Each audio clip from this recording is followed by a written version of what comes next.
Hello! It's Saturday evening and we are heading to that place. Oh my god.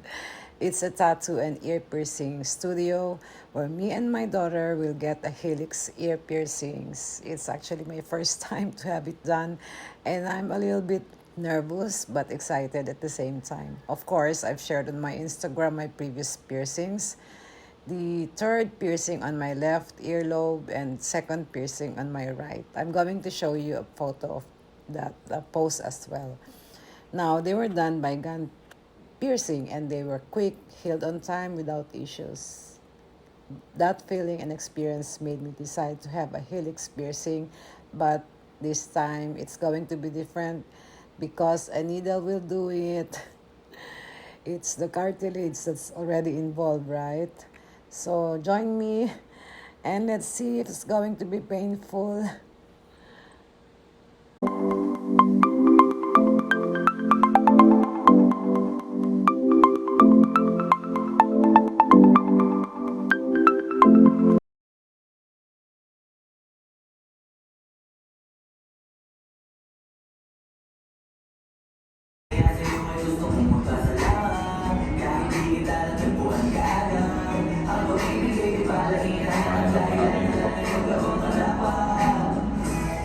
Para walang pamamaga mangyayari.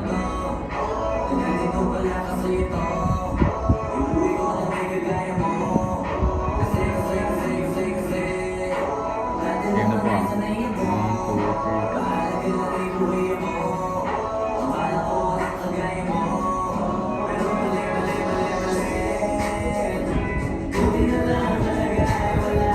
3. Tapos na. Ganun lang.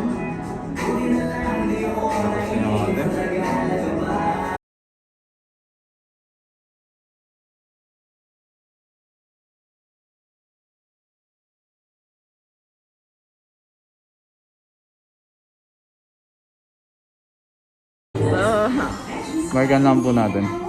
Sige. Di pa nga natutusok eh. Check out nyo po sa salamin.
Karain lang po, no?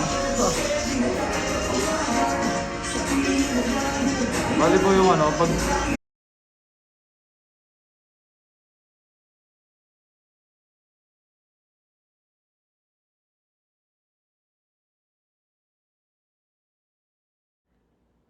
So guys, this is now what my ear and my helix piercing look like after 2 days.